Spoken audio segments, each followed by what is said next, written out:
What's popping? So, three things I wish I knew when I very first started trading, man. There's so many things that you're gonna learn along the way of trading, so much growth, so much personal development that you're gonna have. And there's so many little things that you're just gonna pick up along the way. But these are three things that are super, super basic, and I'm sure a lot of other people talk about, but they're very, very important.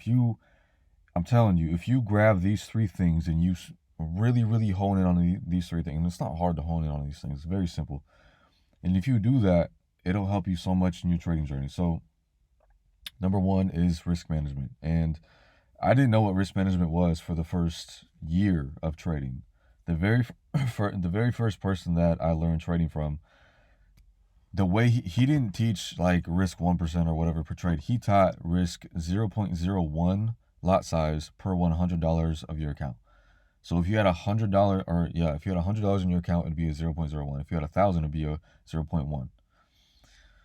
And the way he traded is he had every time he placed a trade, it'd be two trades. One would be a 1-to-1 with a 30 pip stop. The other one would be a runner with a 30 pip stop.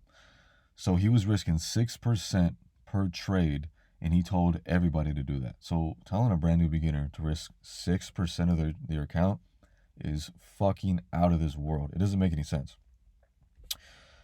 So that's a problem, right? I recommend for anybody who just starts from 0 to 1 year, 0.5% of risk, right?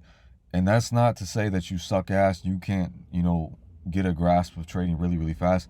That's to say that you have to be able to control in the first year, there's so much emotions that you go through. There's so many new things that you learn about yourself and about trading that risking half a percent would have saved me so much money. Honestly, if I could go back, I'd risk 0.5% for the first 2 years because there's so much that you just have to go through and grow through as a person and adapt to, that if I would have done that, I would have saved myself a lot of money. So risk management is really, really key. First year, I would say 0.5% max. If by the time you get to a year and you're good enough and you're comfortable enough to risk more, do it. If you're not, don't. But I recommend overall anywhere from 1 to 3% of your account. I risk 2. That's what I'm comfortable with. Maybe one day I'll go up to 3. Right now I'm getting funded, so I won't risk 3% of my account. It's too much because you can only lose 10% total, but 2% is fine. So, but that's what it is, man. 1 to 3% of your account is what I recommend.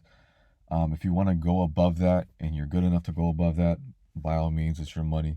But overall, in the long run, I think risking 20% of your account of trade or 10%, it's not a good way to build an account. 1 to 3% is the way to go. So that's number one. Number two is risk reward, right? Again, like I said with the other guy, the guy taught 1-to-1s. The very first person I ever learned from, the way I traded for like almost the first year, was only 1-to-1s. And I have this chart right here. This is not accurate. This little piece right here is not accurate, but ignore that. 1-to-1s. You have to be 60% accurate to be profitable with a 1-to-1. You have to win 6 out of 10 trades to be profitable with a 1-to-1. That means you have to be 60% accurate. Imagine telling somebody who just started playing a sport that they have to be 60% accurate from anything. Basketball, from the three, from the free throw, layups, right? Anything. Imagine telling somebody who just started that they have to be 60% accurate. That doesn't make sense. That's not reasonable. So 1-to-1s are out, man. I don't recommend people do 1-to-1s at all. I recommend you go at least a 1-to-2 because a 1-to-2 allows you to be 40% accurate, right? Let's say you take 4 trades, you win all of those. It's 8%, right? Risking 1%, 1-to-2s. You lose the next 6, you're still up 2%, right? You're still up 2%, okay? 4 out of 10 trades, 40% accuracy, you're still up in profit, and you're not, you don't have to be a god to be 60% accurate from the beginning. Now, a 1 to 2.5 allows you to be 30% accurate. 1 to 2.5, risking $100 to make $250, right? That allows you to be 30% accurate. It's not a lot. It's not like you're up a crazy amount, but you're still up. Okay, you'll be up 0.5%. Now, a 1 to 3 allows you to be 30% accurate also, but it allows you to make a little bit more money. So you're risking $100 to make $300. You're risking $1,000 to make $3,000.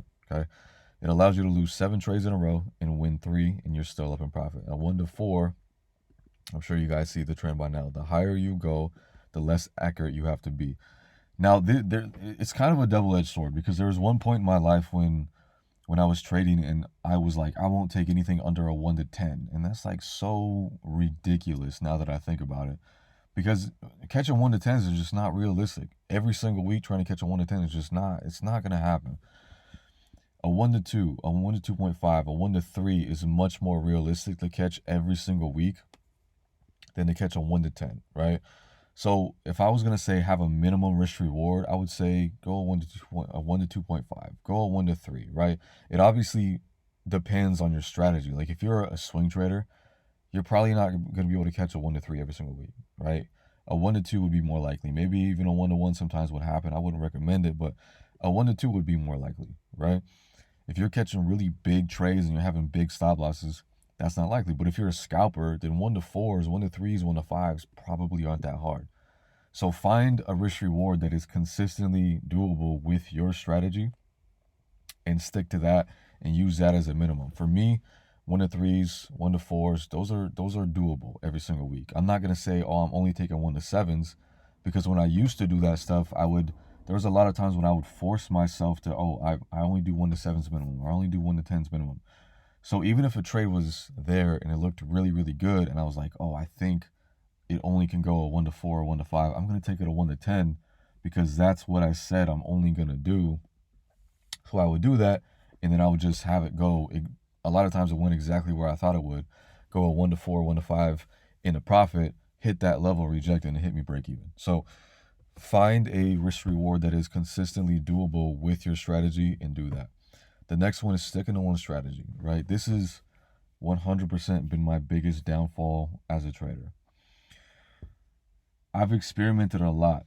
I would, if I could go back and change shit, I wouldn't, because I've learned so many different things and so many different strategies, and I've learned what fits me. I've learned how I like to trade, and I've learned all these different things. But if I could go back and just be like, tell myself to stick to one strategy, I would have stuck to at least one of them along the way, because I've done so many different ones. Instead of just flipping from 1 to 1 to 1 to 1, I would have stuck to one for a long period of time, so I could have got successful, started making money, and then instead of flipping from one to, every other month like I did at some point, I would have stuck to one for a while, got good at it, made some money, and then kept doing that while I was back testing other strategies, instead of just literally dropping everything I learned and then going doing a different thing. So picking one strategy, and it's not easy. It's not as easy as just buying one course. And just buying one course, and when you buy one person's course, you only get that one person's perspective and their one strategy that they use, but it might not fit you. I've bought a course before, and he still is today the best trader I've ever seen, but I didn't like the way he traded, so I just didn't trade like him. I bought his course, and it wasn't a waste of money because I learned a few things, but I didn't like the way he traded, so I just went off and found something else. So when you find one strategy that really works, and it works for your schedule, it works for you, it works for your personality, and you like the way it is, stick to it. Don't try to innovate things like I've done so many times. Don't try to do all these different things. Find something that really works and is really simple, and stick to that one thing. And if you do all three of these things, you'll be able to have a way better chance of being successful from the jump, man. I'm telling you. So those are my recommendations, man. I recommend that you do that. I recommend that that's how you approach trading this year. Make sure you get good risk management, 1 to 3%. If you are just beginning, a 0.5%, for a risk reward, do a 1 to 2 minimum, 1 to 2.5 minimum, whatever fits your strategy. And then stick it in one strategy. Go on YouTube, man. If you don't know how you want to trade, or you don't like the way you're trading right now, go on YouTube, watch my videos, watch Nick Sean, watch Swag Academy, watch Alex Swings, watch Lambo Raoul, watch Daniel Savage, watch all the thousands of traders that are on YouTube, and watch like 10 of their videos at a time. Like for 30 days, do something cool where you'll watch 10 videos of this guy and then 10 videos of the next guy, and just do that for 30 days straight. By the end of the month, you'll have watched 300 videos, but of 30 different people, and take notes on all of them, see how they trade, and then just go back and be like, yo, I like the way this guy did this, or I like the way this guy did this, and then back test the stuff, man. Spend a few months back testing the stuff, and spend a few months seeing which way you like the best and which fits your schedule. If you're really busy, you probably gotta be a swing trader. If you have time in the morning, you can probably be a swing or a scalper. whatever. Just figure out how you want to trade. Stick to that one thing when you find the one that you really, really like, and then do that. If you do these 3 things, you'll have a much better chance of being successful. And that's it, man. OFX out.